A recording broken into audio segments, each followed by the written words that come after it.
Lancar Pak? Masih long duration? Masih, Mas. Redang. Bismillahirrahmanirrahim. Assalamualaikum warahmatullahi wabarakatuh. Waalaikumsalam warahmatullahi wabarakatuh. Allah yang memiliki ilmunya, Allah yang memiliki kekuatannya.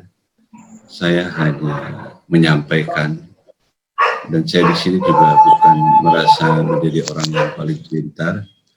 Mungkin saya menjadi orang yang lebih dulu tahu, sehingga ketika pengetahuan ini saya sampaikan kepada teman-teman, berarti kita sudah seimbang saling mengetahui. Dan ketika kita sudah saling mengetahui, maka agar ilmunya bermanfaat, bagikan kepada orang lain, sehingga menjadi ilmu yang bermanfaat dan kita menjadi manusia yang terbaik. Oke? Nah, sekarang judulnya adalah melawan kepanikan. Kepanikan itu kalau saya bilang di metaforakan adalah sebuah penjajah, ya. Dia yang menjajah, mengambil hak kebahagiaan kita.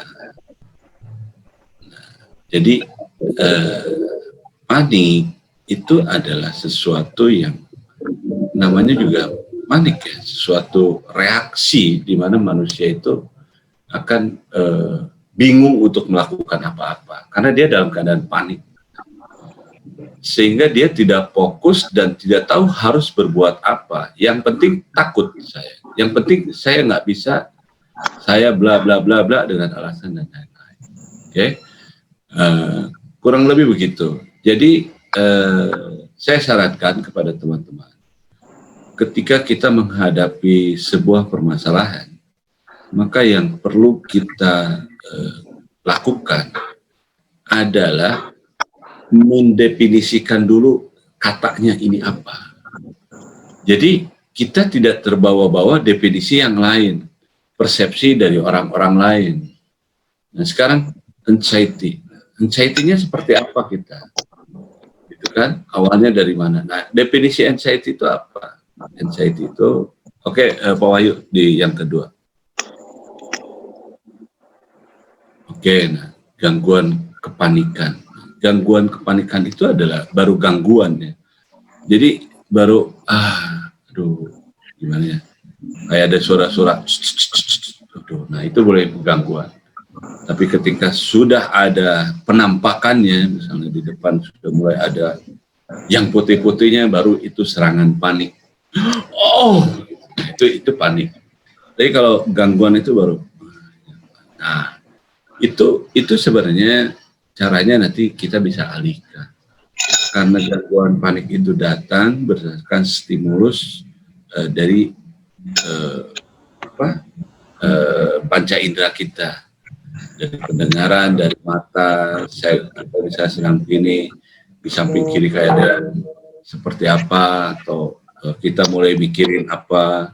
Nah itu mulai ada kepanikan, ya. Kita mikirin ini sendiri, gimana kalau ini, gimana kalau, nah itu gangguan. Semakin lama makanya tadi Pendayin bilang semakin lama jangan sampai 5 menit ke atas, karena kalau 5 menit ke atas nanti akan terjadi keserangan kepanikan, serangan panik yang sangat dahsyat, sehingga dia tidak bisa berbuat apa-apa lagi selain lemas atau dia ngamuk yang di luar kontrolnya.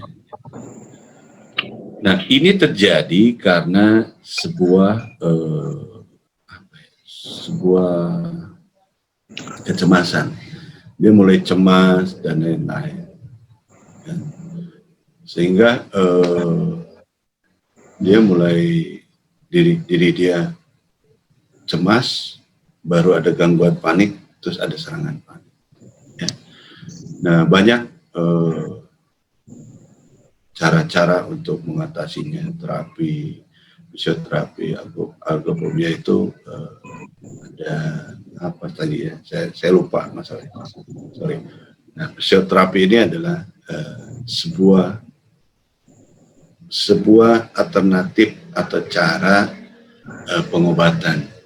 Nah kalau saya dengan menggunakan hipnoterapi, artinya terapi ini adalah pengobatan. fisioterapi adalah pengobatan secara kejiwaan. Nah, kalau hipnoterapi bagian dari fisioterapi, tapi fisioterapi terapan, NLP dan lain-lain ya.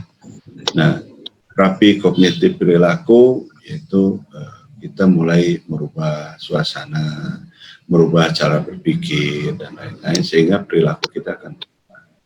Nah, mindfulness ini kalau buat orang Islam lakukan dengan cara sholat, zikir. Artinya ketika kita menyebut nama-nama asma Allah, kita melakukan permohonan, berarti kita akan fokus, gitu kan? Nah, kenapa kalau Anda serang kepanikan, Anda sholat, tapi sholatnya dengan khusyuk. Apa itu khusyuk? Khusyuk itu fokus. Fokus itu ada satu titik. Satu titik itu berarti tidak memikirkan yang lain. Nah, ini terjadi pada diri saya secara pribadi ketika sholat Allahu Akbar. Saya biasa sholat tarik nafas dulu biar fokus. Dari rileks baru Allahu Akbar. Setelah Allahu Akbar baru saya baca surat-suratnya dan lain-lain, terus saya artikan gitu. Tapi di tengah perjalanan memang kadang ada masuk yang lain-lain, balikin lagi. Rasulullah SAW bersabda, tidak akan pernah ada manusia yang doanya khusus secara sempurna, karena Rasulullah tahu dengan kekuatan pikiran kita. Oke, next Pak Wahyu. Nah, ini coba lihat. Rangsangan yang masuk ke dalam pikiran kita. Kita nggak pernah tahu pikiran dia seperti apa. Tapi kita tahu pikiran kita seperti apa. Di mystery box ini, anggap saja ini adalah sebuah pikiran kita. Nah, seperti yang saya bilang di grup. Ketika ada kematian, terus ada suara burung, maka otak kita mencernanya apa? Sukses atau gagal? Bahagia atau sedih? Gitu kan? Panik atau rileks? Nah, itu tergantung apa yang mystery box atau pikiran yang ada di dalam diri kita. Maka kita nggak bisa baca pikiran orang, dia mikirnya apa ya? Ini apa? Nah, seperti itu. Nah, nanti itu saya jelasin di belakang. Nah, mulai saat ini, coba tolong setiap setiap stimulus yang ada, setiap apa yang kita lihat, apa yang kita dengar, apa yang kita rasakan, apa yang kita mimpikan, jadikanlah itu hal yang positif, sehingga hasilnya akan sukses. Rangsangan yang masuk itu jangan dianggap negatif. Orang nggak senyum, alhamdulillah, itu kan dia nggak senyum. Biasanya kalau dia nggak senyum, berarti ada perbaikan dalam diri saya. Kalau dia nggak senyum, saya bahagia. Udah selesai, nggak ada. Nah, disinilah bahwa teman-teman nggak bisa mengelola mystery box-nya seperti apa. Kelola mystery box. Nah, proses hipnoterapi ini adalah memperbaiki atau merapihkan file-file yang ada di dalam pikiran kita. Dengan diawali pembukaan dan lain-lain. Oke, saya boleh buka mystery box-nya, bola pikiran Anda, kita ngobrol. Ya, coba tebak, di sini ada ini kan? Oh iya Pak, ini ada ini, oh ya. Sekarang saya rapihkan, ini begini, ini nggak usah dipikirin, ini nggak perlu, ini nggak perlu, ini menuhin box kamu, ini simpan aja, ini buang aja, ini. Nah, itu dirapihkan sehingga ketika apapun rangsangan yang masuk akan menjadikan diri dia bahagia. Nah, ketika tim futsal UPI main di Liga Futsal Nasional Putri, dia pulang dari Lampung menerima kekalahan karena pada saat itu pelatih kepalanya bilang, Kaipul di sana supporternya banyak sekali. Sehingga kita kena pressure oleh supporter. Nah, oke, saya bilang itu bisa saya atasin, ya udah. Apakah ini perlu? Perlu, Kak Epo, karena nanti kita akan main di Jogja, supporternya akan lebih hebat lagi. Oke. Nah, ketika sudah proses bla bla bla, saya cuma menyimpan satu file di dalam mystery box ini, di dalam pikiran dia, bahwa apapun rangsangan yang masuk, teriakan dia, ejekan dia, ekspresi dia, nyanyian dia, apapun yang Anda terima oleh panca indera Anda ketika Anda bermain, itu mengakibatkan Anda bersemangat. Anda akan mengeluarkan kemampuan teknik Anda secara maksimal. Nah, pulang dari sana, alhamdulillah menang lagi. Jadi itu terjadi. Nah, sekarang ada atlet dayung juga, atlet dayung. Dia hari-hari mau jelang pertandingan ada keluhan. Saya coba ini.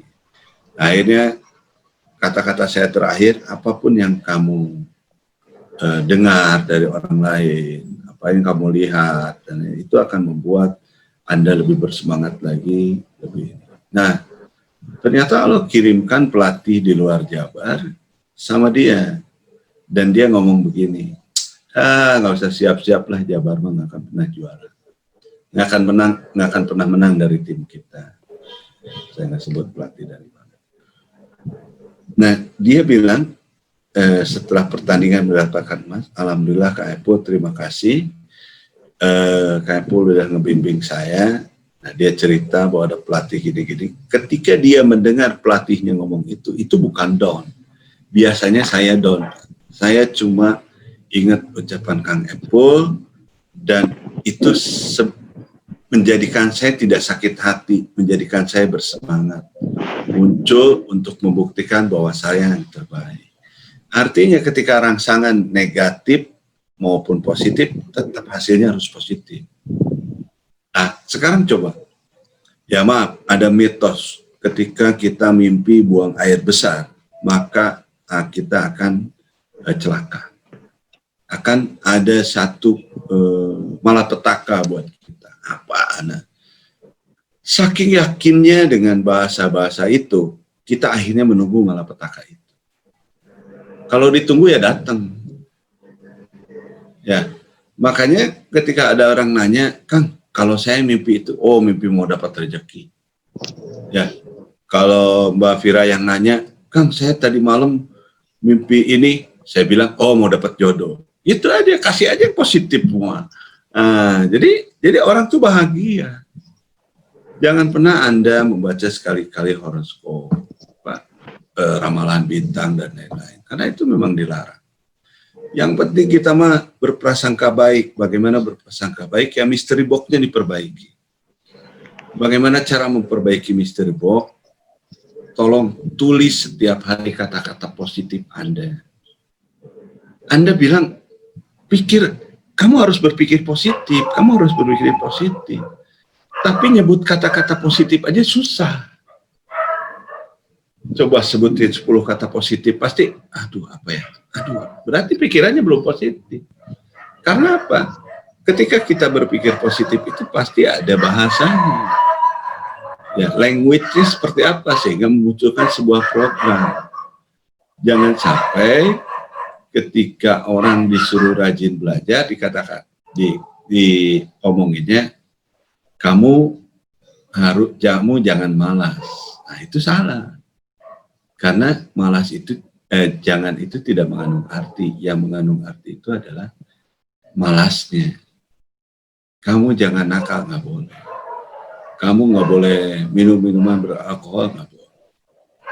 Ingat ya, jangan minum minuman atau apa? Ingat ya, minumannya yang halal.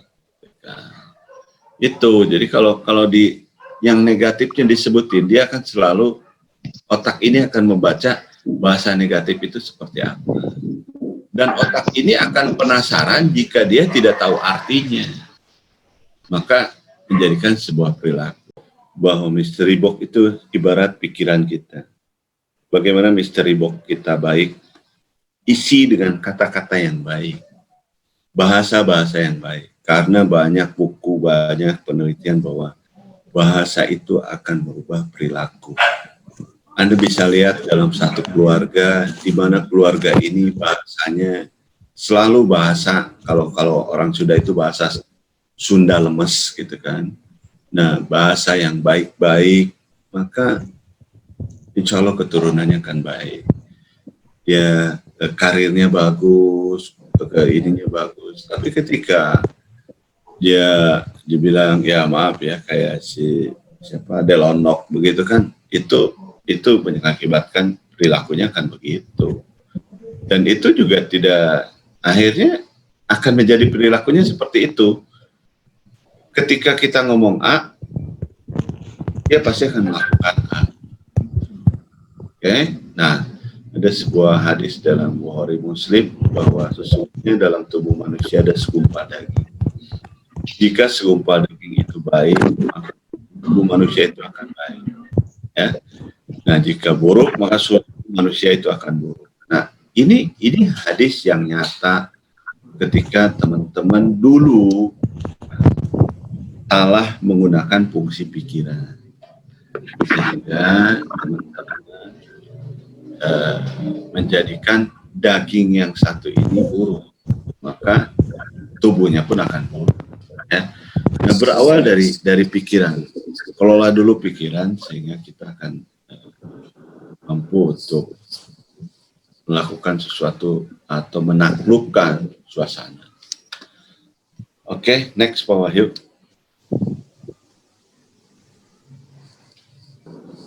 Nah, ini. Jadi apa yang harus kita lakukan untuk ketika kita ada mulai dari gangguan panik?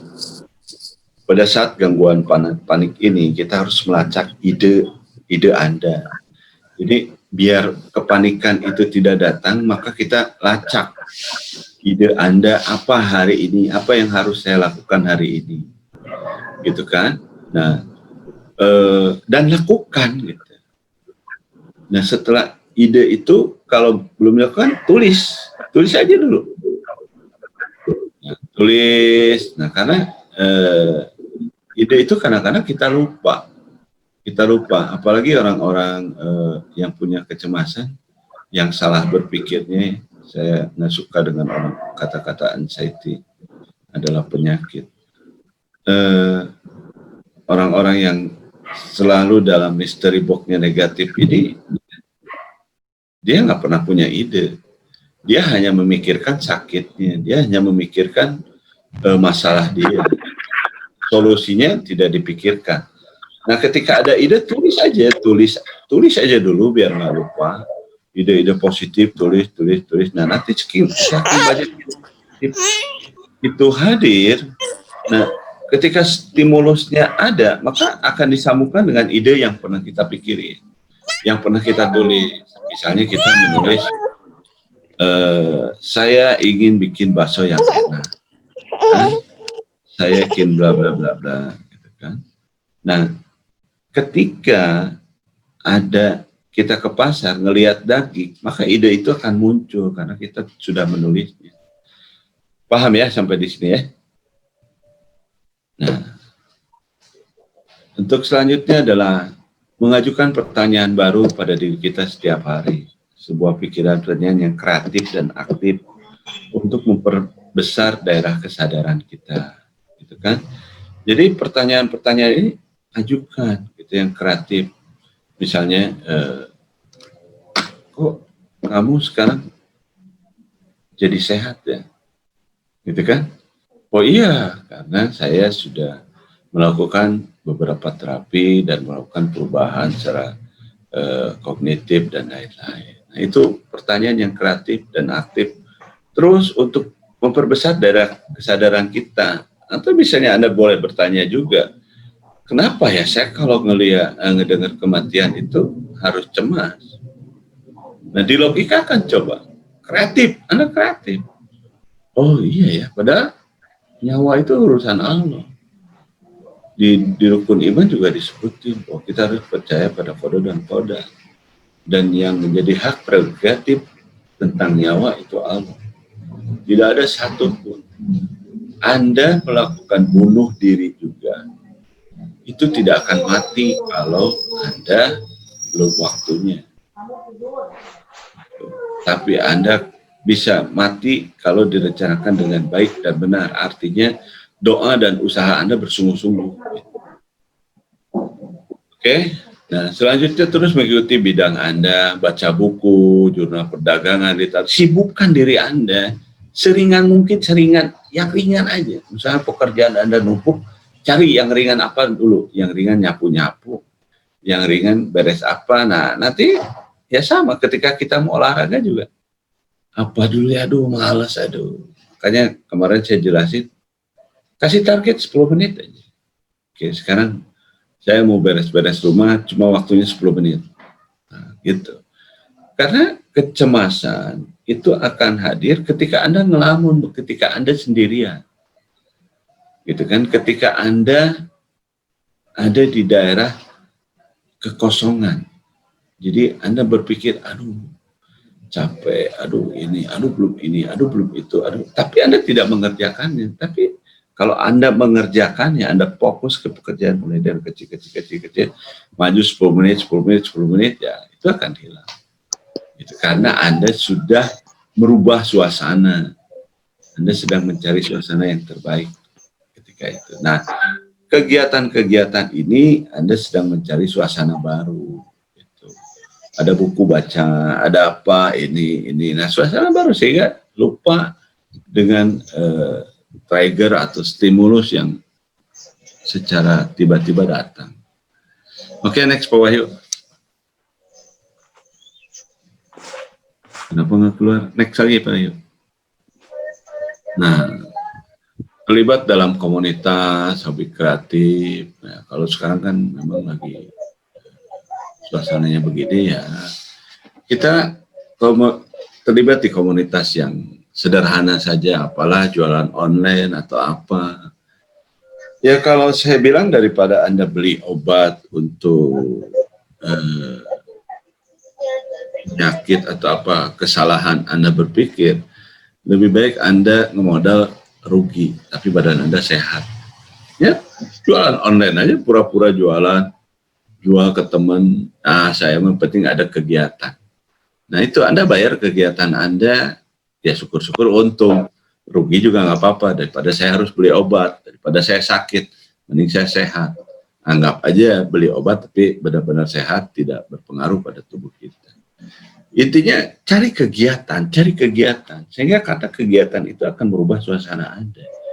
Ketika Anda panik, jangan diam gitu. Ketika Anda mulai terganggu itu jangan diam. Awalnya kan gangguan kepanikan, jangan diam gitu. Apa ya? Jangan gabung di handphone yang dimana sana berbicara masalah itu lagi ya. Simpan dulu apa kek? Ya kalau ada paku, pakai palu kayak ke papan biar banyak gitu kan. Nah, ya boleh Anda paku gitu kan. Misalnya setiap ada gangguan panik, kamu ambil palu, simpan paku pelan-pelan, dar keras gitu, hilang coba. Karena dia sudah tidak fokus lagi dengan gangguan itu. Apapun yang bisa Anda lakukan saja. Sehingga intinya bahwa di sini adalah cari merubah suasana. Sehingga Anda akan menguasai keadaan. Oke?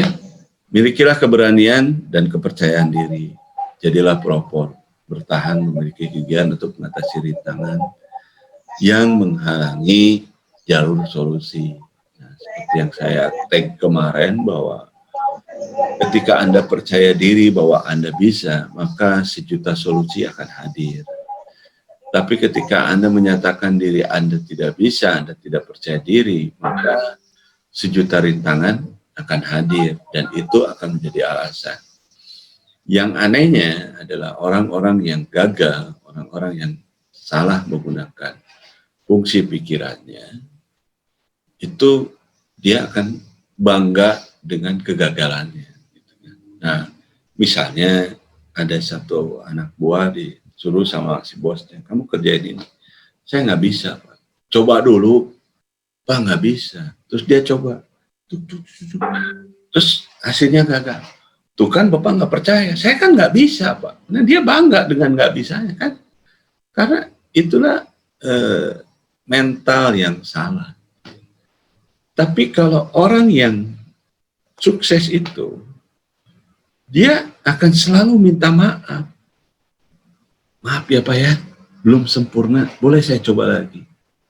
Maaf ya Pak, belum sempurna, boleh. Yang menciptakan listrik aja kan berapa ribu kali dia gagal.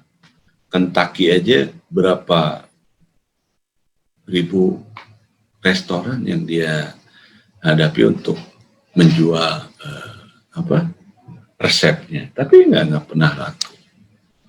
Sampai ya kalau saya baca-baca atau lihat di YouTube tentang perjuangan orang-orang hebat atau perjuangannya Pokari, berapa 2 kali ke musim kedua, musim panas dia baru laku.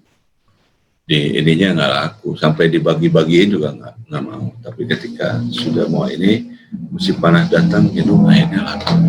Artinya bahwa banyak solusi. Oke, next Pak. Nah, waspada dalam pengamatan Anda, cari kesamaan, perbedaan, karakteristik unik yang membedakan dalam situasi dan masalah. Nah, ini antara positif dan negatif, bahwa pengamatan Anda adalah selalu mencari persamaan atau perbedaan. Kalau Anda orang gagal, kalau Anda orang yang tidak mau sukses, kalau Anda orang yang penuh kecemasan, maka akan dicari kesamaannya. Nah, sekarang ketika kita kumpul di grup pemberdayaan, kita kan sama-sama nih, orang-orang yang ingin berdaya.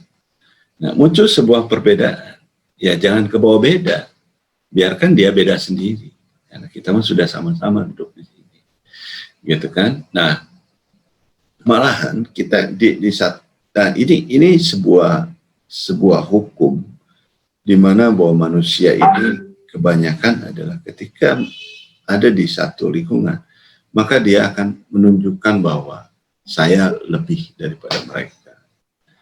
Gitu. Oke, next Pak Wahyu. Anda lebih kreatif ketika Anda rileks. Humor membantu dalam mendapatkan masalah Anda dan diri Anda dalam berperspektif. Jadi, coba Anda dulu senang humornya, nggak dengerin siapa, dengerin Kang Ibing.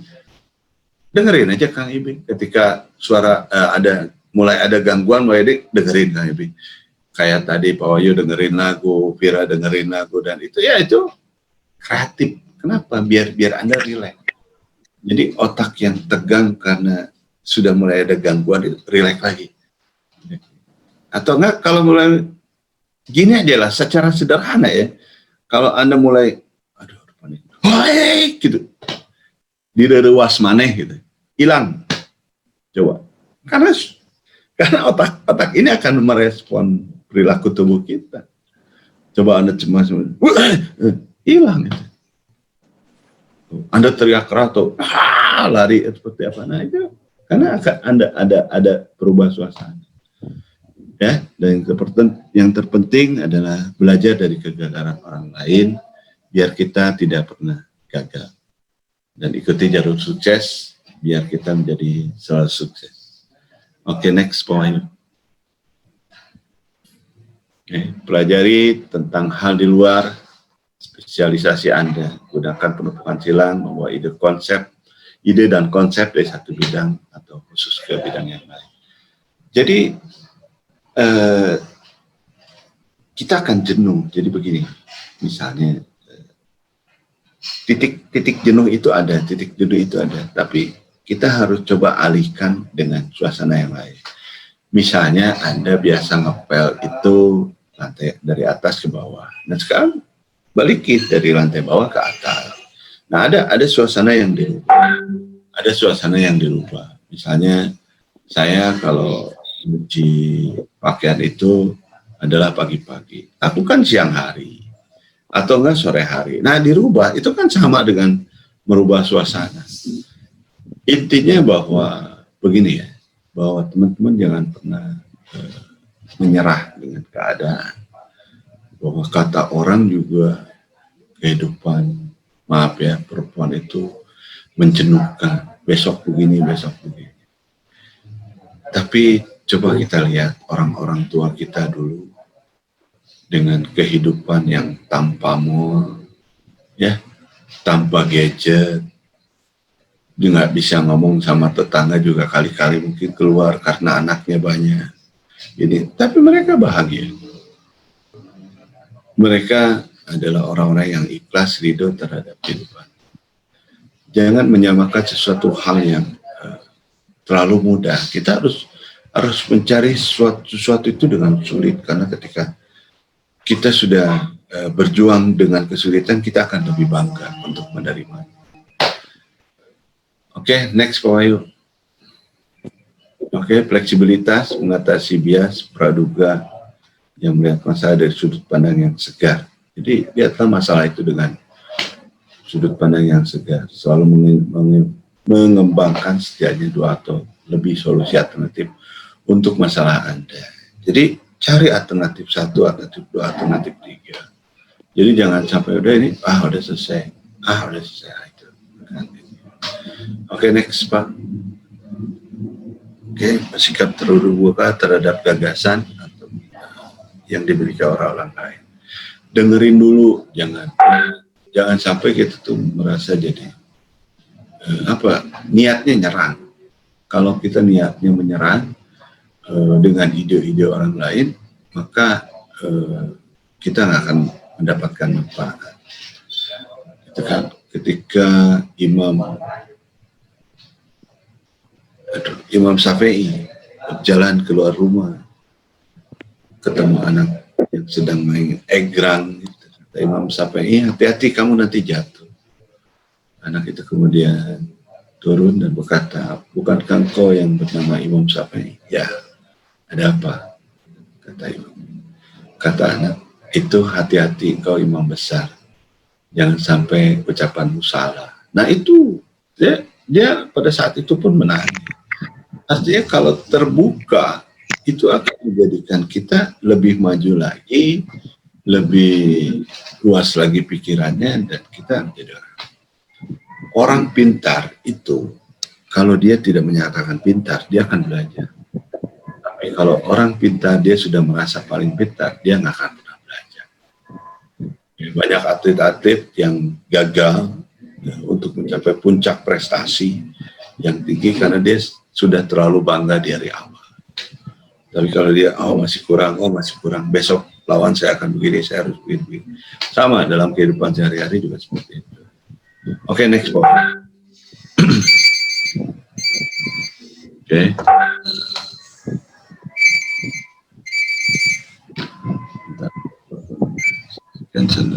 Nah, inilah yang namanya mental block. Mental block itu bahwa mental dia tidak dia seperti menghadapi sebuah tembok yang paling tinggi, sehingga dia tidak ada pertanyaan lagi harus ditanyakan, dia tidak punya ide lagi, dia hanya bisanya marah-marah, mesinnya pun nggak jalan. Tapi jika Anda mampu mencari solusi, makanya setelah setelah ada satu rintangan, maka Allah akan berikan 2 peluang. Carilah peluang itu. Jika Anda mengerjakan apa yang Anda mampu kerjakan, maka Anda akan merasa atau mendapatkan diri Anda ini ajaib. Hebat ya saya, hebat. Makanya ketika ada ide sedikit pun kerjakan, karena itu akan bersambung ceritanya. Kalau tidak kelas 1 dulu, nggak mungkin Anda jadi sarjana, jadi doktor, atau jadi profesor. Dalam kehidupan juga begitu. Jangan intinya bahwa saya nggak bisa. Kerjain dulu yang kecil. Bagaimana cara merubah perilaku diri kita? Ya sekarang yang biasa bangun setelah sholat subuh tidur, sekarang jangan tidur. Yang ini rubah aja, rubah kegiatan itu sehingga otak ini akan tidak monoton, karena dia jalurnya Jadi kalau boleh dibilang, neuroplastisitasnya tidak berkembang. Itu aja. Nah, itu akan terjadi kejenuhan. Tapi ketika Anda mulai merubah rutinitas, merubah perilaku, maka neuroplastisitasnya akan bertambah lagi, ini bertambah lagi. Jadi jalurnya semakin banyak, maka solusinya pun akan semakin banyak. Setiap yang Anda kerjakan, itu akan mendatangkan manfaat. Jangan takut gagal, sekolah aja bayar. Ya, Anda masuk SMP aja bayar, masuk SMA bayar. Nah sekarang ketika Anda takut gagal karena rugi, itu suatu kesalahan besar. Anggap aja belajar. Aduh, bisnis ini takut gagal. Aduh, itu yang bahaya. Ya. Jadi jangan dulu membicarakan ketakutan, tapi pikirkan solusinya dari itu semua. Ketika ada masalah, ntar solusinya seperti apa ya? Kalau ini solusinya seperti apa? Nah itu sehingga tidak terjadi mental block. Oke, next point.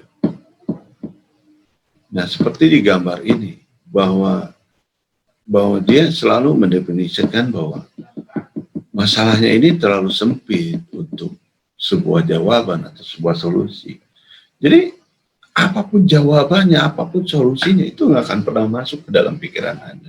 Karena Anda sudah mempersempit pikiran Anda. Padahal ini bagus, tapi Anda sudah mempersempit. Itu tidak akan pernah masuk. Jadi,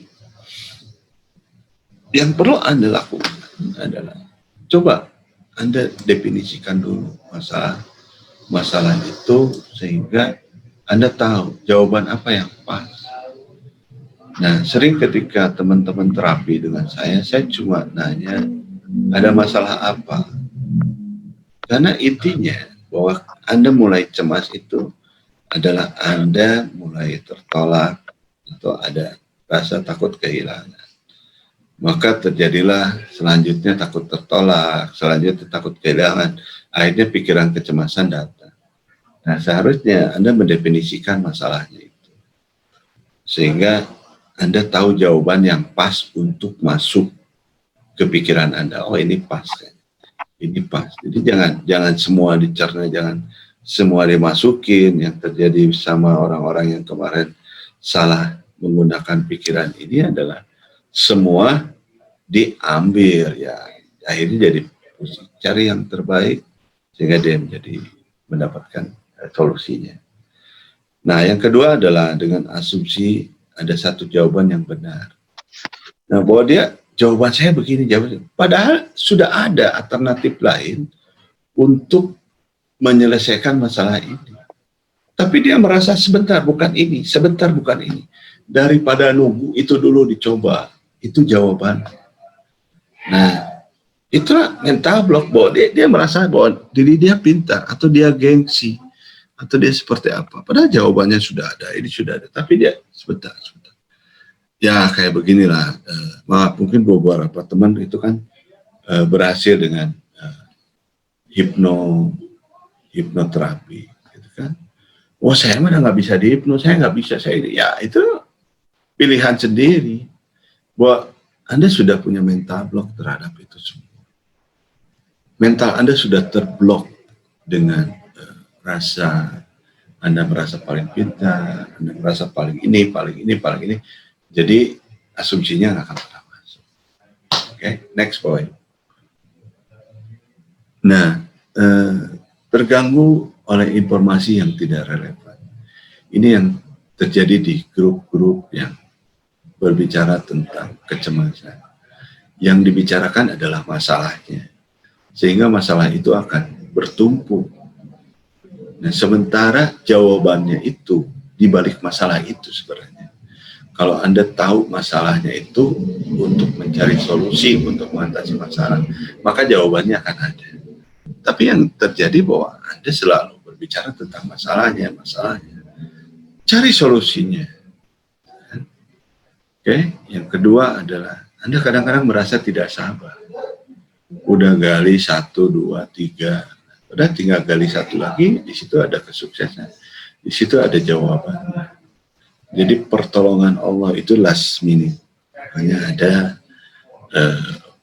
satu firman Allah dalam Al-Quran bahwa Allah untuk orang-orang yang beriman, Allah akan berikan jawaban dari jalan yang tidak disangka-sangka. Berikan rezeki dari jalan yang tidak disangka-sangka. Sabar aja. Sabar. Allah menurunkan manusia ke bumi ini itu bersama rezekinya. Nggak mungkin kadang-kadang kita terlalu menjadikan diri kita lebih dari Tuhan. Menghitung-hitung rezeki, umur, dan lain-lain.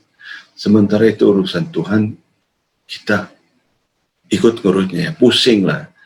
Jadi frustasi lah. Sabar aja. Yang penting kita usaha, jalani. Allah tidak akan pernah sia-siakan orang-orang yang berusaha dan berdoa. Oke, yang selanjutnya keempat ada berpikir terlalu cepat untuk menyelesaikan. Jadi karena Anda, aduh ini bisa nggak ya, aduh nggak, ya udah relax aja. Oh ya bisa. Kayak orang-orang yang sudah dihipnoterapi dengan saya. Anda terlalu cemas gitu kan, aduh bisa nggak ya nih, aduh bisa ya, relax aja, saya bisa, selesai. Tapi dengan kecemasan, padahal itu kan positif, saya bisa, nah, itu akan melahirkan satu tanda tanya besar, sehingga yang negatifnya akan masuk lagi. Seperti yang tadi, relaksasi akan berpikirnya lebih jernih, mendapatkan inspirasi, kreatif, dan lain-lain. Easy going lah, nikmatin aja. Gitu. Being happy, easy going, udah selesai. Relax aja, sabar kok. Gitu kan. Kalau ada informasi, itu mah anggap aja angin lalu kok. Saya udah tahu jawabannya ada di mana. Saya udah tahu kok seperti itu. Dari mana kamu tahu ya? Saya udah belajar, saya udah nanya sama orang yang pernah ke sana. Saya udah begini. Gitu. Oke? Good, next point. Oke, nah ini tadi bahwa kadang manusia ini merasa benar pada solusi yang pertama terlintas dalam pikiran. Perasaan saya benar, perasaan benar. Nah, itu juga nggak boleh, jangan benar. Semua kita harus ada perhitungannya secara ilmu pengetahuan. Sainsnya seperti apa, logikanya seperti apa. Kan? Oke, yang ketiga merasa sudah dikerjakan padahal tidak maksimal.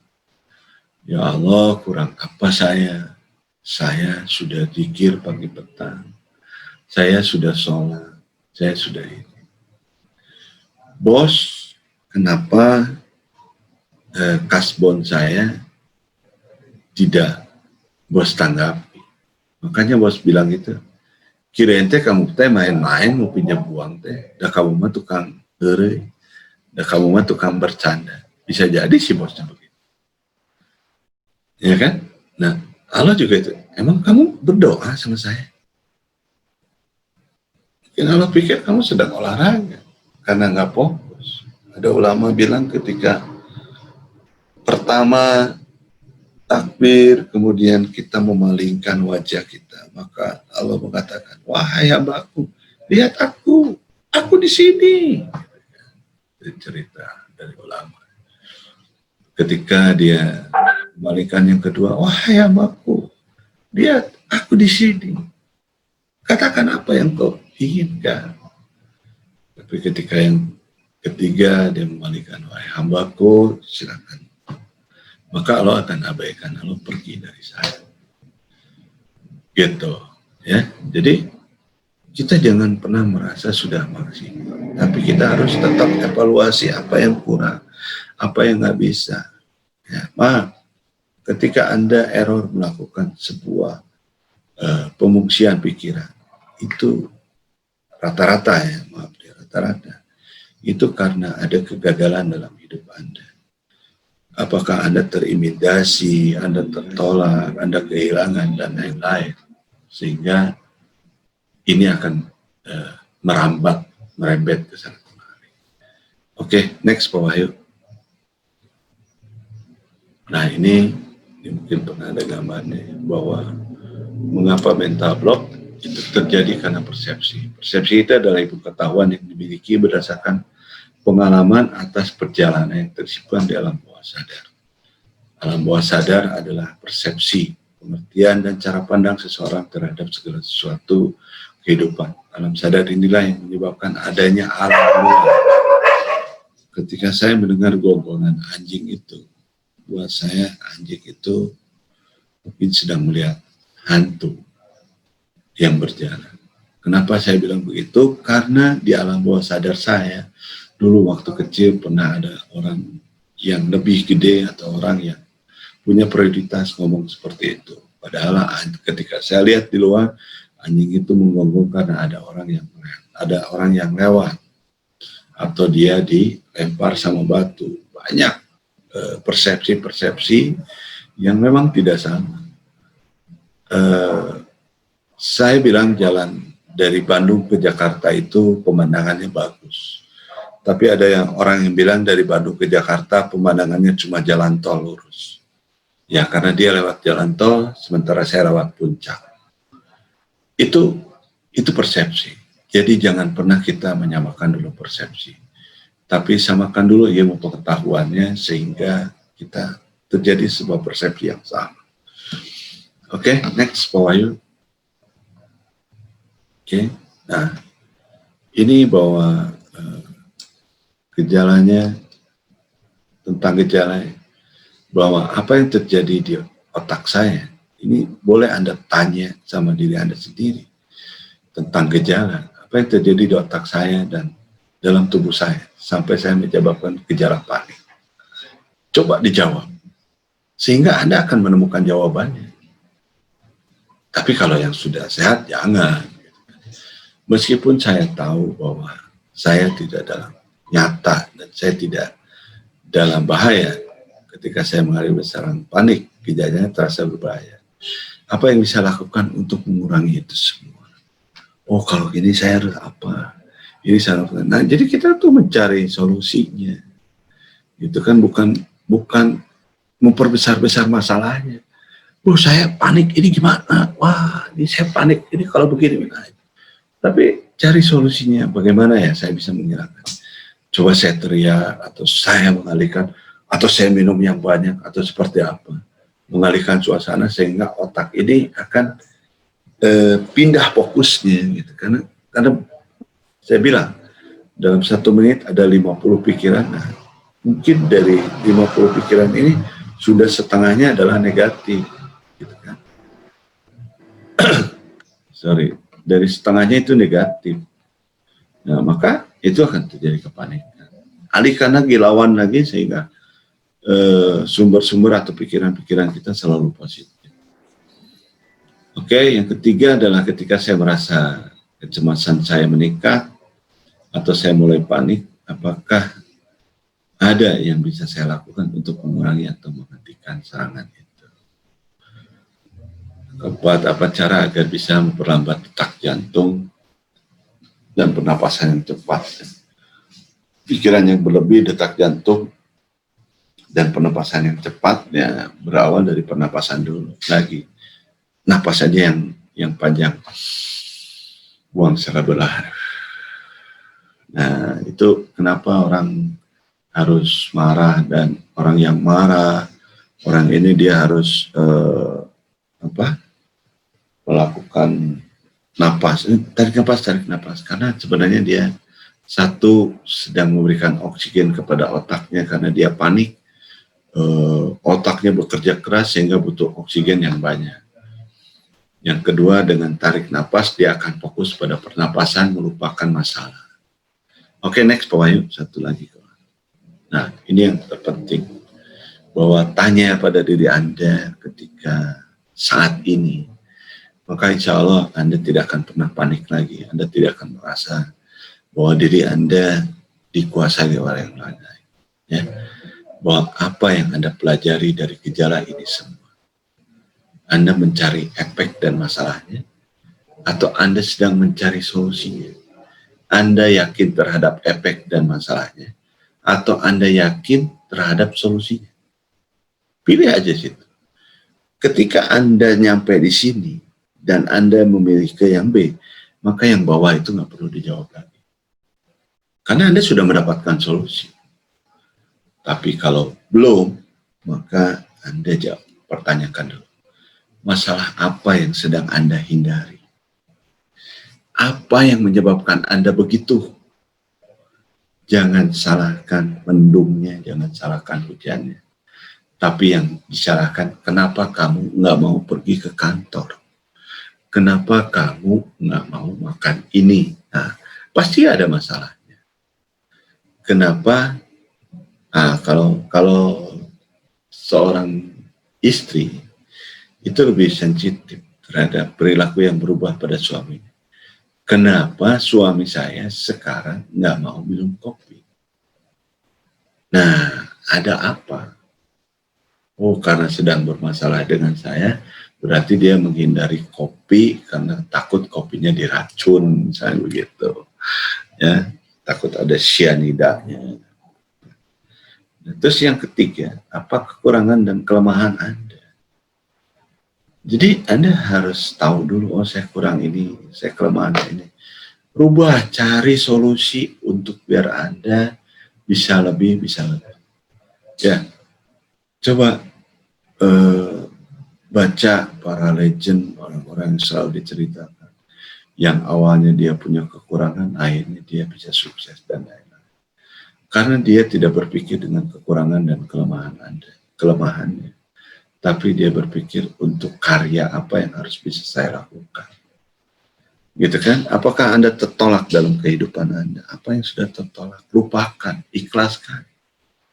Gitu kan? Apakah Anda kehilangan ridho? Udah, semua milik Allah. Bukan Anda kok. Gitu kan? Anda takut kehilangan istri, takut kalau saya mati nanti anak-anak dikasih makan sama siapa? Ya sama Allah lah, orang saat itu juga, saat ini juga, bukan kamu yang ngasih makan. Itu sudah sama Allah, sama Tuhan kita untuk memberi makan rezekinya pada anak itu. Yakin dengan itu semua, bahwa sudahlah, nggak usah banyak takut kehilangan, takut tertolak. Kalau Anda takut tertolak, berarti Anda niatnya bukan karena Allah. Anda niatnya karena ingin dipuji. Hati-hati. Saya bilang sekali lagi, saya sering ngomong pada teman-teman di sini. Jangan pernah diri Anda minta untuk dihargai. Karena ketika Anda sudah dihargai, maka diri Anda sudah terbeli oleh orang lain. Kalau diri Anda sudah terjual, maka Anda akan sibuk menservis orang yang membeli, orang yang menghargai kita. Oke? Akhirnya kita melupakan diri kita. Makanya balik lagi, jadikan kita sebagai hamba Allah. Mindfulness kita adalah kembali kepada diri kita sendiri. Siapa diri kita adalah ketika sholat. Dengan mengucapkan basmalah, Allahu Akbar, pujian-pujian dan lain-lain. Itu membuat diri kita menjadi lebih tenang. Karena saya punya Tuhan. Karena saya punya Allah. Gitu kan? Nah, yang ketujuh, ini yang sering terjadi pada teman-teman. Teman-teman ingin berubah ketika orang-orang berubah. Terus Anda siapa? Orang lain itu harus berubah, Anda siapa? Anda seorang kaisar, Anda seorang raja, Anda seorang putri. Ya. Lupakan itu. Anda hanya manusia biasa yang tidak perlu dipuji, tidak mau mereka berubah, mau mereka tidak, saya akan menjadi diri saya sendiri. Bahwa terkadang kita merasa bahwa inilah orang-orang yang salah, bahwa kehidupan kita dirubah oleh orang lain dengan kata-kata, ya saya bisa bahagia jika dia bisa tersenyum kepada saya. Saya tidak akan begini kalau dia tidak begitu. Salah. Jadi rubahlah diri Anda, rubahlah dunia Anda, maka dunia sekitar Anda akan berubah. Dengan catatan atau dengan ini, coba Anda tersenyum aja satu hari, maka semua akan tersenyum. Oke, salah satu bukti malam ini saya sarankan teman-teman, coba tidur dengan tersenyum. Maka Anda akan mimpi indah, Anda akan rileks. Karena senyum itu membuat tubuh Anda lebih rileks. Kalau Anda tidak bisa tidur, Anda tidur dengan tersenyum. Nah, itu akan rileks. Coba Anda sekarang senyum, pasti rileks. Senyumnya senyum sedikit ya, senyum simpul gitu. Nah, itu akan rileks. Oke? Nah, balik lagi ketika dari ini semua, pertanyaan yang harus Anda lakukan adalah, apa sih yang sebenarnya menjadi tugas Anda di dunia ini? Anda ini jadi apa? Anda menjadi sebagai seorang kaisar, seorang raja, seorang presiden, seorang siapa yang Anda harus tunjuk-tunjuk atau perintah-perintah orang lain sesuai kehendak Anda. Mana kekuatan Anda? Terima saja. Ketika Anda menjadi rumput, jadilah rumput yang hijau, sehingga Anda akan menjadi inspirasi buat orang lain. Karena dia melihat pemandangan yang indah. Oke? Nah, balik lagi. Ketika Anda sudah bisa menjawab itu semua, maka Anda sebenarnya tidak perlu mempertanyakan itu. Apakah Anda bertuhan? Kalau Anda tahu tugas Anda di dunia ini, berarti Anda bertuhan. Kalau Anda tidak tahu, Anda tidak bertuhan. Karena Tuhan kita, Allah itu sudah memberikan tugas pokok manusia di bumi ini seperti apa. Gitu. Ikan akan tenang ketika dia hidup di air. Manusia akan tenang ketika dia hidup di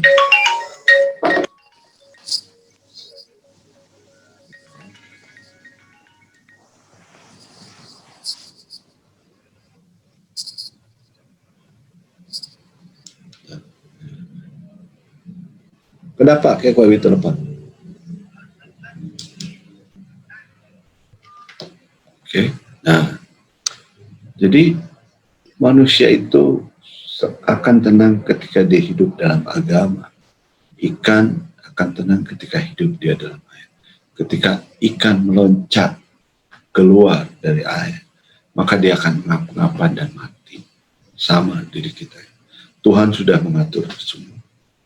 Sehingga kita akan tahu peran kita. Apa peran kita, apa peran Tuhan. Jangan pernah kita mengambil peran Tuhan ke dalam diri kita. Karena jelas itu tidak akan mampu buat diri kita. Kita terkadang menyatakan bahwa besok akan dapat rezeki, kalau begini akan begini, akan begini. It's okay, itu perhitungan, tapi hasil serahkan pada Allah. Ketika Anda kecewa pada diri sendiri, Anda marahi diri sendiri. Padahal itu Allah sudah atur, itu akan menjadi lebih baik.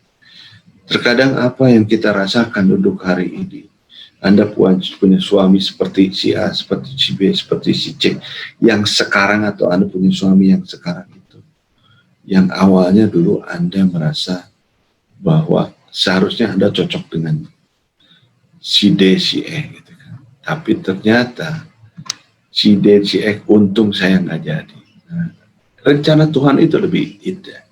Rencana Allah lebih indah, yakinkan. Kenali diri kita untuk berbagi peran. Peran kita sebagai hamba, peran Allah sebagai Tuhan kita. Oke? Nah, coba sekarang dalami. Renungkan bahwa kita tidak pernah berkuasa atas segalanya. Semua atas kehendak Allah. Ketika itu terjadi, maka Anda akan ikhlas, akan ridho. Kita hanya diberikan kesempatan untuk menghirup napas, untuk bergerak. Lakukan dengan sebaik mungkin. Oke, pesan dari saya.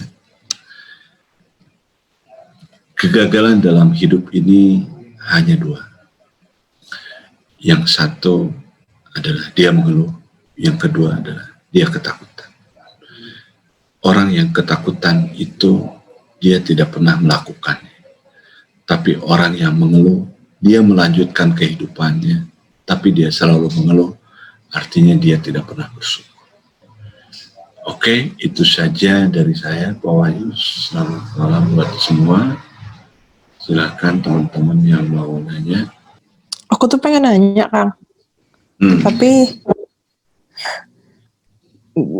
kayaknya nggak nyambung, nggak ada hubungannya sama yang Akang jelasin tadi sih. Bebas. Aku tuh mau nanya, soalnya aku itu kan akhir-akhir ini tuh kayak kan nggak ada alhamdulillahnya nggak ada sensasi. Jadi kayak semua tuh berjalan dengan mulus aja gitu. Kayak semua berjalan dengan mulus, tapi yang berjalan dengan mulus itu yang malah bikin aku cemas kan sendiri. Tadi dijelasin itu di poin berapa tadi, ya kan? Iya, Anda itu mengerjakan sesuatu, tapi ada kecemasan, itu masih ada kecemasan, tapi kecemasannya positif. Kok berjalan mulus ya? Kok nggak ada apa-apa? Kok bisa begini? Nah itu jadi nggak boleh.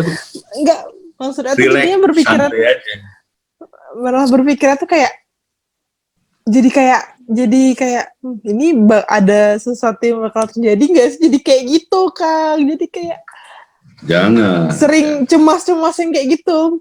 Makanya kadang aku tuh kayak kesel sama diri aku sendiri, kayak bisa nggak sih mikir positif aja sekali gitu. Kadang pengen aku marahin gitu. Soalnya di saat aku bahagia tuh harusnya kan pikirannya enak tuh. Ini enggak, aku malah yang kayak curiga gitu.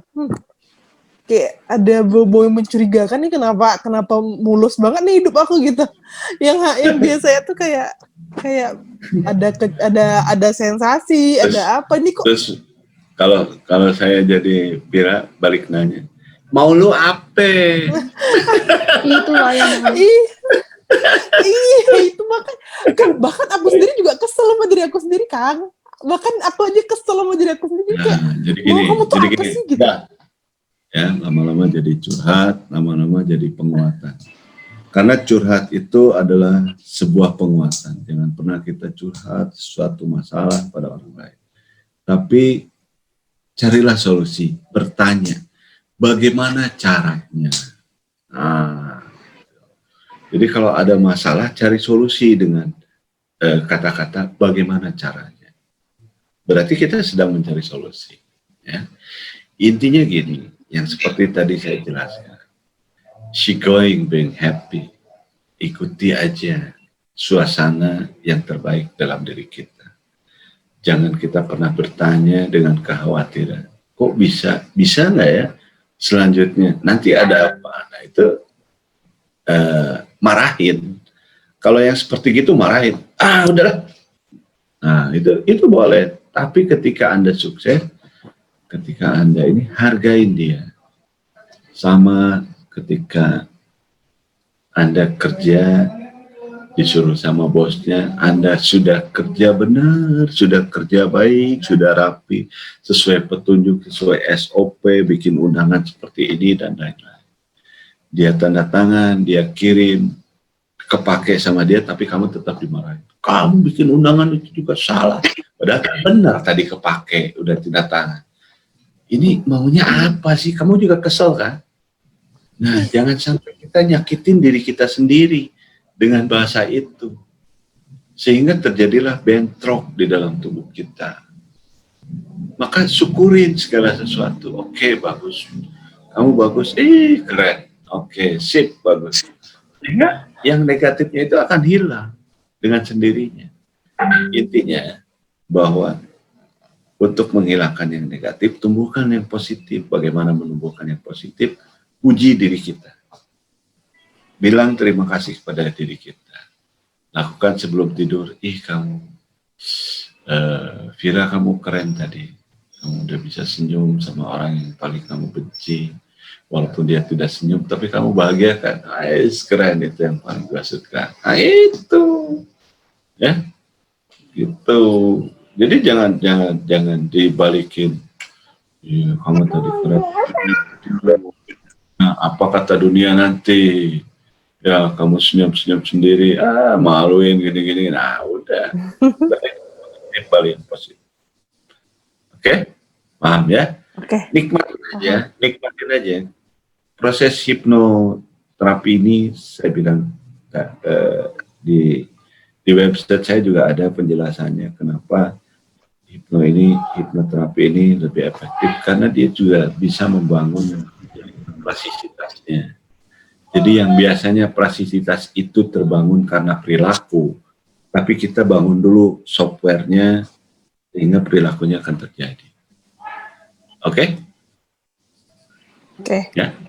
Next, ada yang ditanya? Terima kasih, Kang. Ya, Kang Ipul. Ya, siap. Ini mirip-mirip dengan si Raja nih. Oh, ya, gimana? Aduh, panggil Vira aja. Ya, si Vira ya. Saya yang lebih aneh itu, Kang, yang masih timbul tanda tanya. Setiap mau ada orang meninggal, pasti lemes. Setiap mau ada orang meninggal, pasti lemes. Terus? Dan itu terbukti beberapa kali. Setiap seperti itu seperti bingung. Ya, cemas berlebihnya muncul lagi. Setelah beberapa jam ada orang meninggal beneran.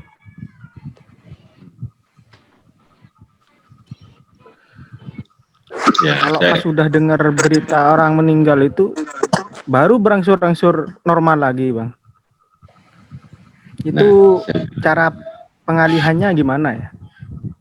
Nah, itu bukan dialihkan, tapi diyakinkan pada diri Anda bahwa itu adalah sebuah keyakinan Anda ketika ada yang meninggal lemes maka lemes. Gitu kan? Ketika saya melihat, makanya saya bilang tadi, apa yang namanya fobia? Bedanya fobia dengan kenapa ada feedback? Apa bedanya fobia dengan yang berlebih? Keduanya ada kemiripan. Karena apa? Karena itu menjadi sebuah keyakinan.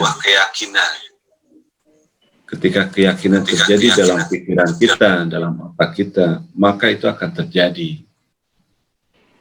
Karena otak kita ini, tubuh kita ini akan selalu mengiyakan apa yang diperintahkan oleh panglimanya. Gitu. Jadi gini, tadi saya ketemu sama orang-orang Sunda di Papua dari berbagai golongan. Adalah ibaratnya boleh dibilang mungkin dia masih gaptek dan lain-lain. Ketika saya suruh dia untuk daftar lewat online di Google Doc itu kan, dia harus daftarin email. Dan dia bilang gini, saya nggak punya email, Pak. Loh, saya bilang ngapain kamu pakai Android? Dia dalam pikiran saya ya, itu. Ngapain dia pakai Android tapi dia nggak punya email, gitu kan? Dia terus mainnya pakai apa? Dia Android ini dipakai apa, gitu kan? Sementara semua aplikasi itu kan harus ada email, ada ini, ada itu kan? Nah, pertanyaan saya ini balik lagi bahwa manusia ini punya otak, punya pikiran yang canggih, tapi ketika Anda tidak bisa mempunyai, ya sama Anda punya Android hanya dipakai WA, pakai buat nonton YouTube, pakai main game, atau cuma WA dan padahal Android itu bisa dilakukan atau kita bisa pergunakan sama pikiran kita juga itu tergantung cara pemakaian kita. Kalau kita pakai untuk kesuksesan, kita akan sukses. Sekarang gini, saya nanya nih sama Vira ya. Fir, ada kamu yang jelek dari kamu, tapi dia selalu dapat pacar, ganti. Oh banyak. Kenapa itu bisa terjadi? Pertanyaannya. Karena otak dia dipakai untuk cari pacar, untuk godain laki-laki. Nah sekarang bedanya otak Anda sekarang dipakai apa? Dipakai untuk mikirin kecemasan, ya itu akan terjadi. Kan dealnya begitu. Ya. Ketika akan berpikir ada kematian itu, kita masih lemas. Karena programnya begitu. Maka hati-hati dengan kata-kata.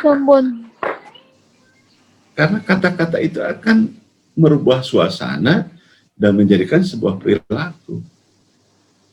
Oke, Anda sekarang berkata sakit gigi, besok pagi sakit gigi. Makanya Anda katakan sekarang sehat.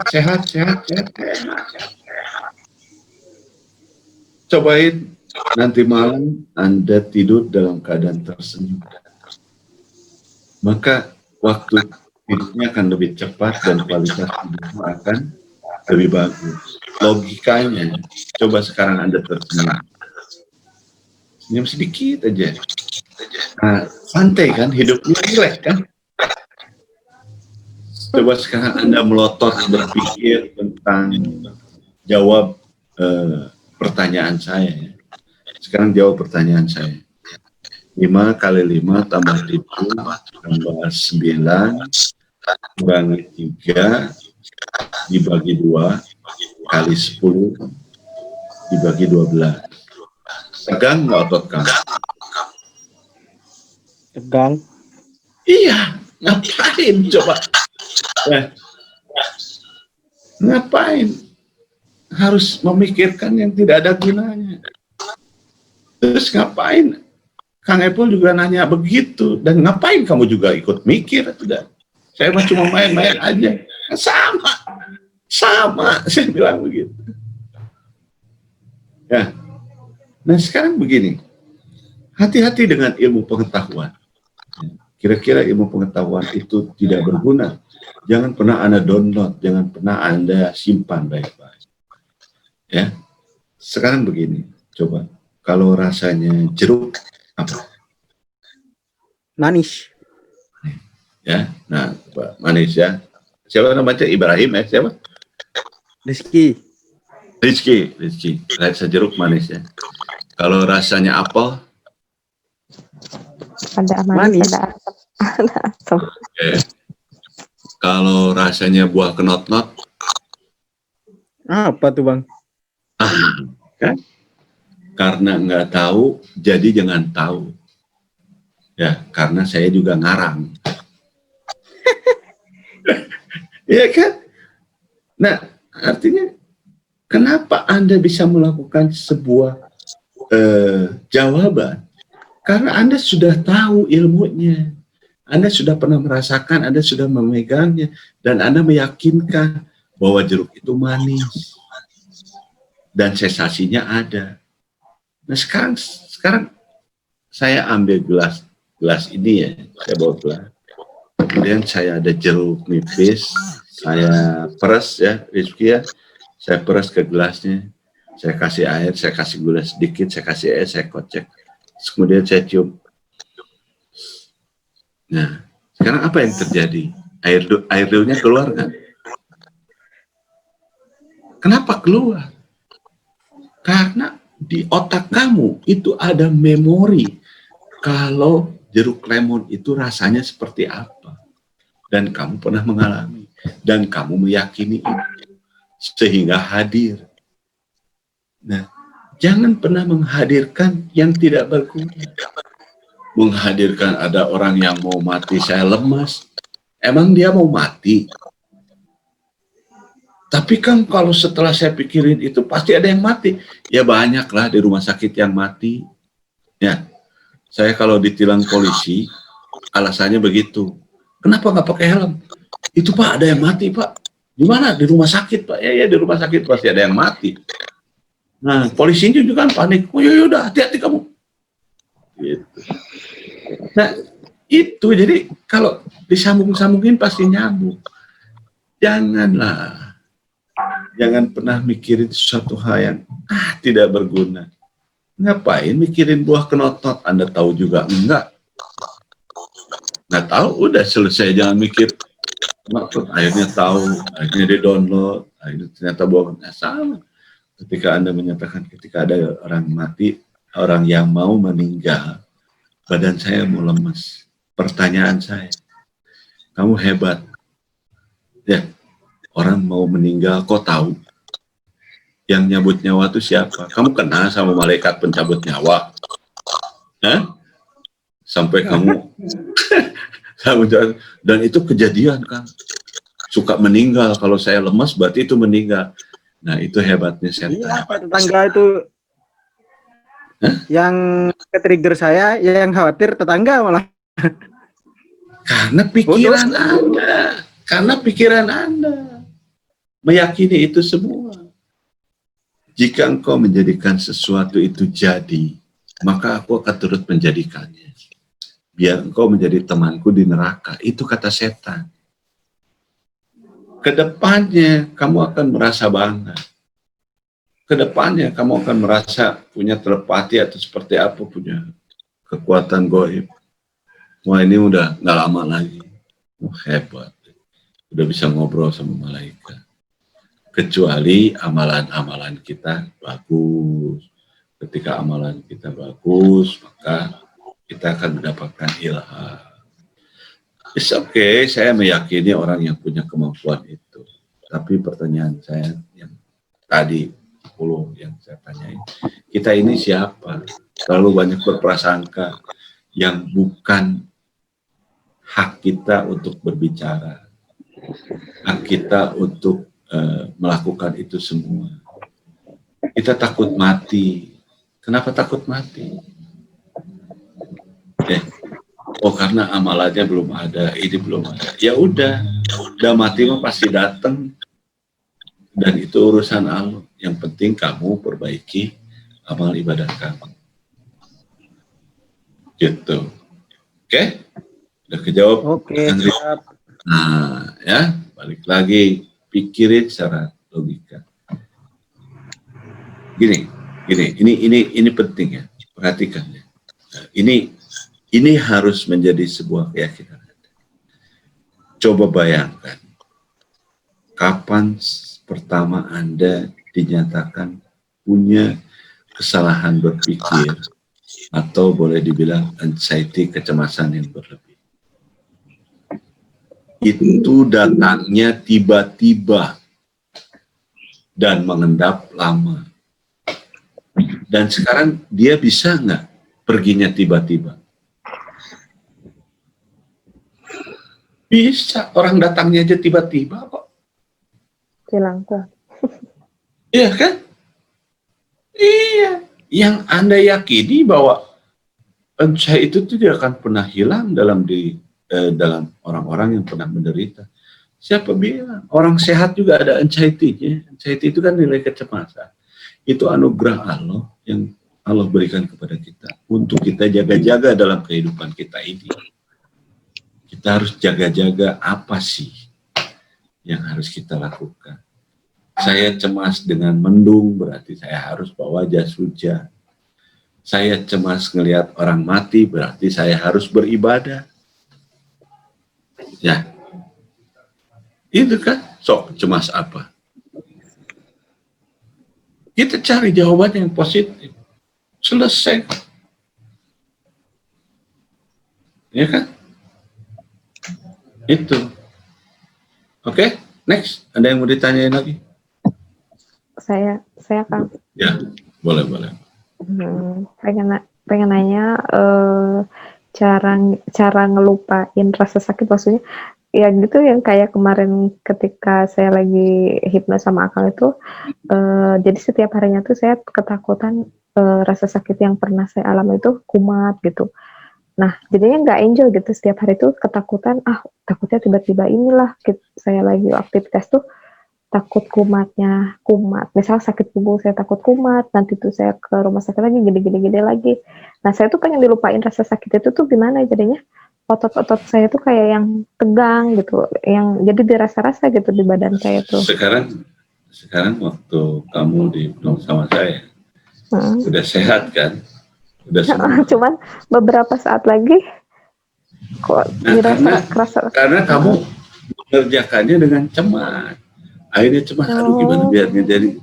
Sekarang gini deh, kalau kita naik motor, naik kendaraan, kita takut jatuh, kita takut tabrakan, nggak enjoy tuh. Atau kita pakai mobil yang mahal punya teman kita, nggak enjoy karena takut tabrakan.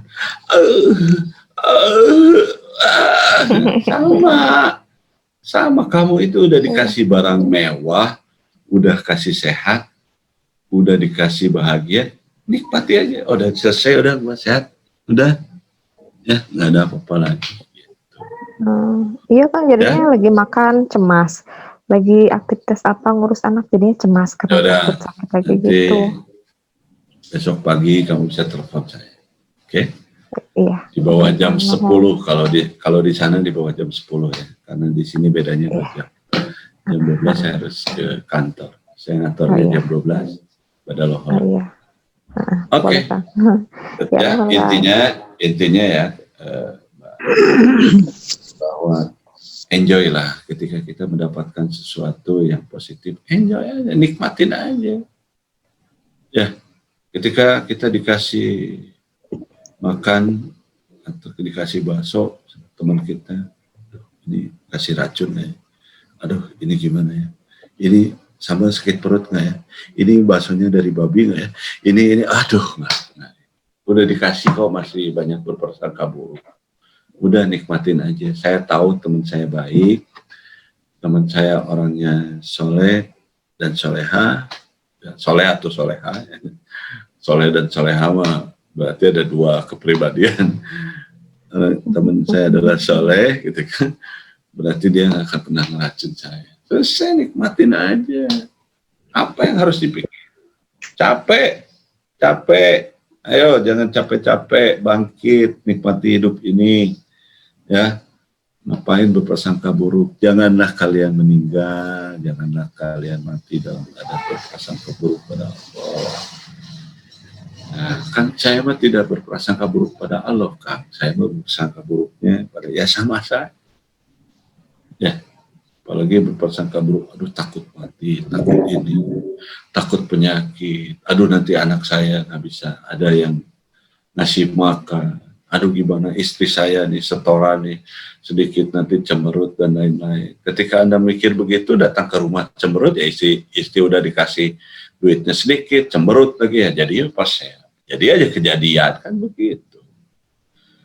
Nah seperti ada dua kejadian begini ya.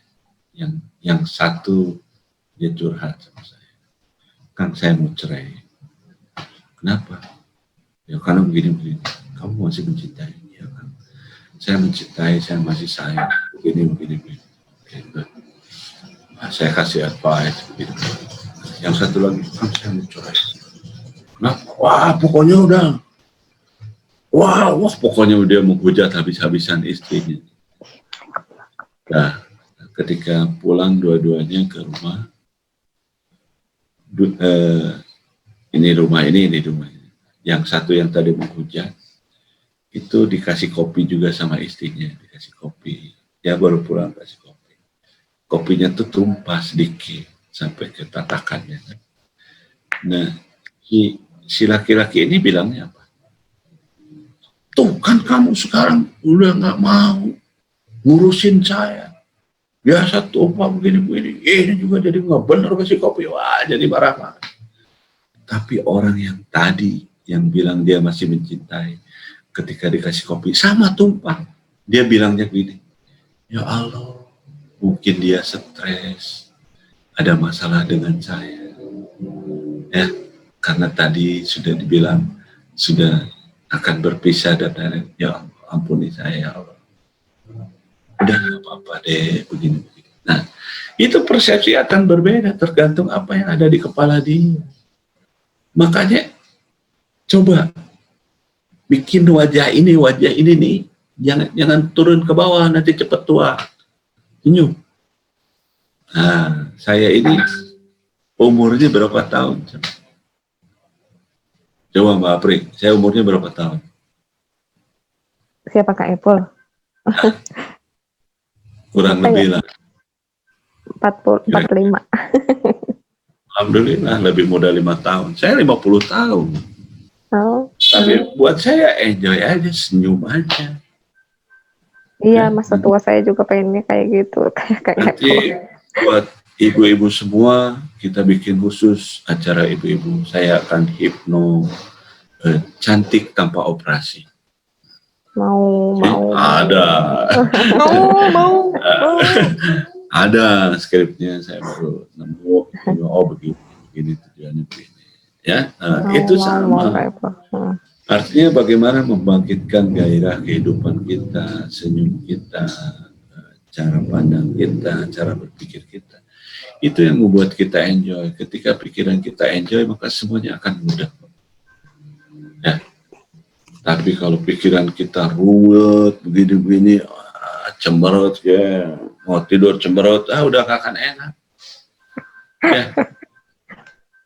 Intinya begini, bagaimana cara menghilangkan kecemasan, serangan panik, Anda senyum aja. Senyum aja, sok, cobain sehari penuh, besok kamu senyum. Allah. Sambil zikir atau sambil nyanyi-nyanyi juga boleh lah, gitu kan? Itu pasti gak ada yang dipikirin rumet. Karena pikiran rumet itu terjadi ketika kamu cemberut. Coba kamu sekarang dalam keadaan senyum. Ada nggak kepikiran yang pusing?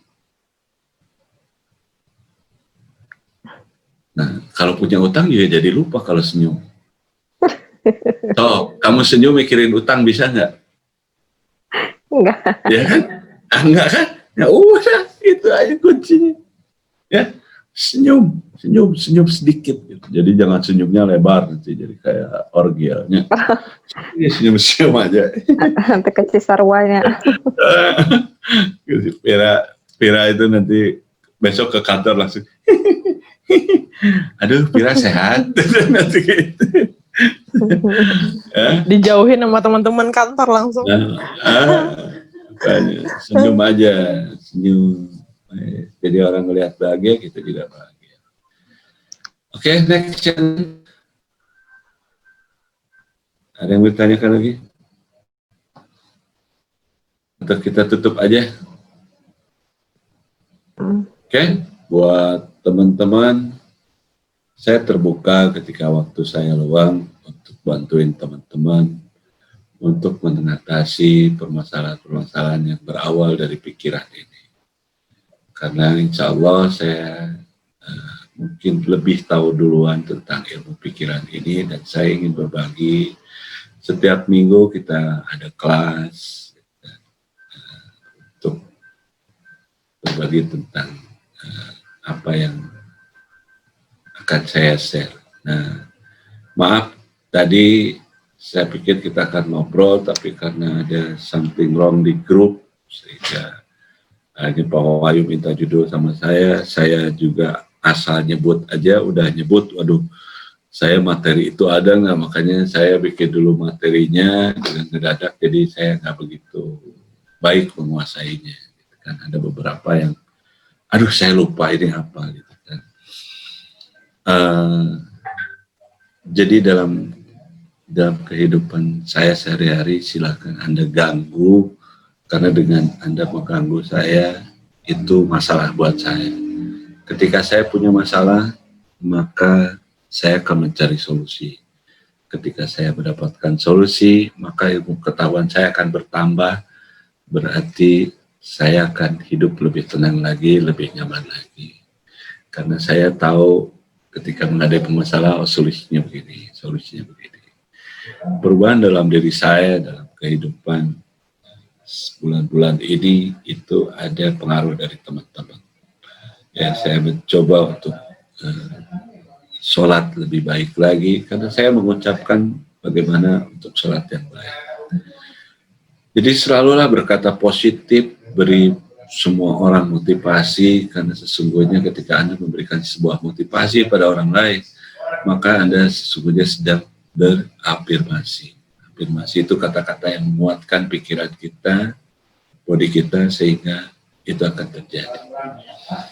Oke, sekali lagi silahkan ganggu saya kalau ada waktu, kalau tidak waktu mungkin di reject atau apa, ya saya juga minta maaf. Di WA aja dulu, janjian nanti jam berapa dan lain-lain. Itu ya. Dan Kang, sekali lagi, ya kenapa? Kang, kalau misalkan ini kan, kalau aku kan udah sebenarnya udah enakan. Kalau aku sekarang nih semenjak dihipnotis sama Kang Epul. Cuman kalau misalkan aku nanti nggak tahu sih kapan, tapi kayak someday gitu, aku kayak Kang, aku mau hipno tapi buat memantapkan aja gitu. Buat apa sih bahasa? Oh, boleh. Buat bikin, soalnya aku udah ngerasa enak tapi kayak pengen dimantepin lagi gitu. Kamu Gak juga apa-apa, bisa minta ke saya, Kang, tolong saya hipno biar saya terlihat jodoh saya seperti apa. Ya, saya cepet jodoh, bisa gitu. Intinya kenapa? Intinya kenapa? Bahwa silakan teman-teman, saya merasa pengen dihipno ya. Kayak teman tuh, karena kemarin Pak Wahyu cerita tentang long apa Wahyu? Begitu, jadi ada yang minta di long time, long duration, ada yang minta di long duration ya. Selama itu buat kebahagiaan teman-teman, selama itu dilakukan di jalan Allah, insya Allah saya akan bantu. Intinya bahwa hipno ini sungguh-sungguh keren. Karena dulu saya dari dulu belajar hipno, tapi ketika saya temukan lebih yakin lagi, lebih pede lagi, ketika saya di Papua. Saya di Papua ini sama dosen saya, beliau dosen anatomi fisiologi. Jadi saya belajar tentang anatomi otak, fisiologi otak seperti apa. Oh begini. Jadi ini memang terjadi. Kalau dalam teori-teori hipno yang ada pelatihan-pelatihan itu kan hanya dongeng aja. Dan memang terjadi. Jadi yang ngejelasinnya juga tidak tahu tentang ilmu secara sainsnya seperti apa. Dan dengan itu saya banyak belajar lagi dan lain-lain. Insya Allah, ketika Anda aktifkan otak, maka Anda sebenarnya sudah mengaktifkan seluruh panca indera untuk mewujudkan apa yang Anda inginkan. Jadi sinyal-sinyal semua akan terbaca dan lain-lain. Oke, itu saja. Hati-hati dengan keluhan. Jangan pernah mengeluh, karena ketika Anda mengeluh, Anda akan menguatkan gejala itu, efek itu pada diri Anda. Oke, saya masuk lagi cuma mengucapkan terima kasih buat teman-teman. Tidak ada pertanyaan lagi kan? Cukup ya? Oke, ketemu lagi. Oke, assalamualaikum warahmatullahi wabarakatuh. Waalaikumsalam. Terima kasih, Kang. Sama-sama. Sehat semua ya. Sukses. Ya.